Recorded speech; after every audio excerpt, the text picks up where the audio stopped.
Mr. Perfect, Razor Ramon, Bam Bam Bigelow, the $1 Million Man, Ted DiBiase. These are just some of the names that you hear getting thrown around when fans discuss wrestlers who never won the WWF World Heavyweight Championship, but should have.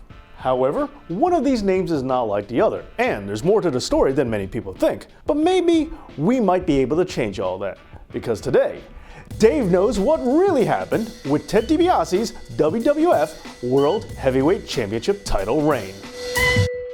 Now, to be perfectly clear, we are specifically talking about the World Wrestling Federation World Heavyweight Championship and any title within that belt's lineage. Because as many of you will be happy to know that while the wrestlers that I named at the start of the episode might not have won that particular belt, they did do fairly well outside of the WWE. For example, Mr. Perfect Kurt Hennig won the AWA World Heavyweight Championship, Scott Hall won the USWA Unified World Heavyweight Strap, and Bam Bam Bigelow won the Extreme Championship Wrestling World Heavyweight Title. But what about the man in question, or should I say the $1 Million Man in question? What about Ted DiBiase?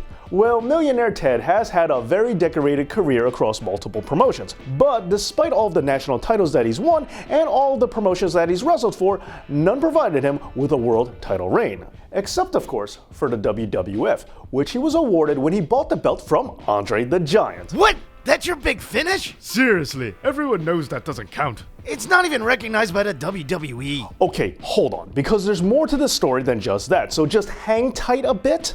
Now, there is some evidence to suggest that maybe, just maybe, this title reign should count after all. But first, let's just recap the events, or should I say, the main event, if you will. Because on February 5th, 1988, the WWF held a television special on NBC called The Main Event, a show that drew in a record-setting 33 million viewers. And it was on this show that Hulk Hogan's first historic WWF World Title reign came to an end. This all happened when Andre the Giant pinned Hogan for the 1, 2, 3. However, Hogan had his shoulder up and the ref just counted anyway. But now, who is this rogue ref that did this poor officiating? Well, the story was that the $1 Million Man had paid someone to get plastic surgery to look just like Earl Hebner, who was supposed to be the official referee for the match. This imposter took over in order to screw Hulk Hogan out of the title. In actuality, it was Earl Hebner's real-life twin brother, Dave Hebner. Back to the story. Immediately after this win, Andre the Giant, the new champion, would instantly sell his newly won championship to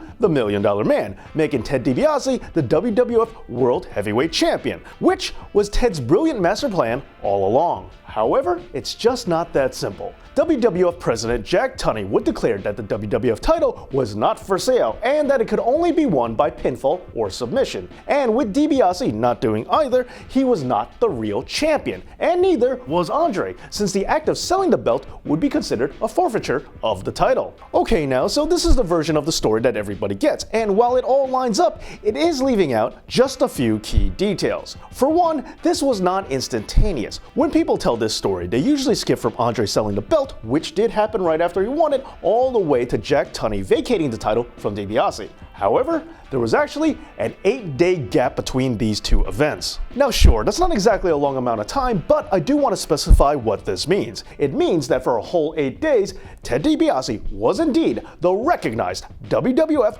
World Heavyweight Champion, acknowledged by both the WWF and the fans. This of course would later be retconned by Jack Tunney's official ruling, but this does present a fairly unique set of circumstances. While it is rare, it does happen from time to time where a title reign that really did take place gets completely wiped out of existence in the record books, and we, the viewing public, are just told that, well, it doesn't count. But because it really did happen, there will always be fans who choose to acknowledge it, despite whatever the official ruling is. Which is why we're all talking about this today, since we, the fans, have the power to determine for ourselves if we choose to recognize Ted DiBiase as a former WWF World Heavyweight Champion. But we're not done yet, because there is still more precedents to consider if we're going to talk about whether or not this title reign should count. Let's go back to the length of DiBiase's title run. While some will argue that a reign of only 8 days isn't long enough to be considered a run, let me remind you that this is significantly longer than some other title reigns that are on the record books. Daniel Bryan, John Cena, Seth Rollins, Randy Orton, Triple H, and Yokozuna all had title reigns that lasted less than a single day, mere minutes in some cases, not to mention plenty of other reigns that lasted less than 8 days. And of course, let's not forget about Andre's brief time with the title between winning it from Hogan and selling it to DiBiase. DiBiase, since at 1 minute and 48 seconds, Andre the Giant has the shortest title reign in all of WWE history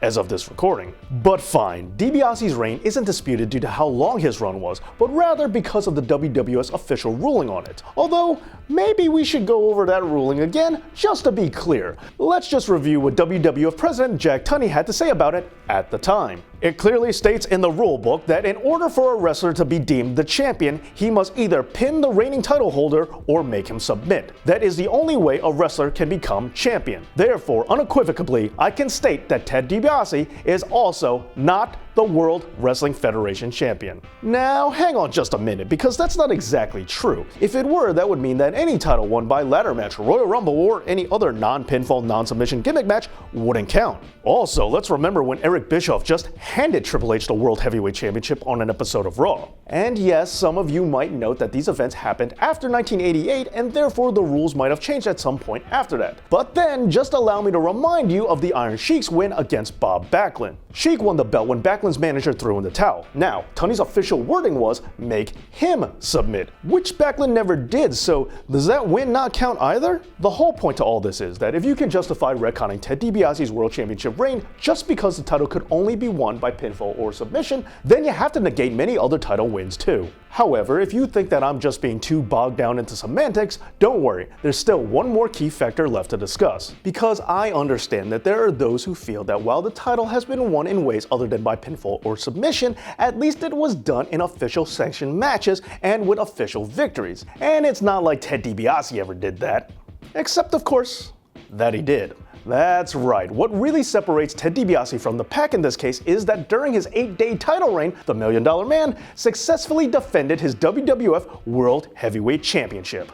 It was February 8th, 1988 in Los Angeles, California at a WWF house show, a mere 3 days after buying the belt when Ted DiBiase went against Bam Bam Bigelow in an official WWF title match, which he won. So even if you don't allow for the $1 Million Man buying the title as a valid form of victory, then just look at it this way. Andre forfeited the title, therefore it was considered vacant. Then in the next official WWF Championship match that took place afterwards, Ted DiBiase was victorious. And two top contenders competing for a vacant title in a sanctioned match in order to determine the new champion is a perfectly acceptable way to win a belt. But what do you think? Do you recognize Ted DiBiase's WWF World Title win? Let me know down in the comments. And I want to take this time to give a big shout out to my Patreon supporters, such as Richard Lee, The Woos, and Jesus Farrow. Thank you so much for making this channel possible. And thank you for watching. And as always, Dave knows.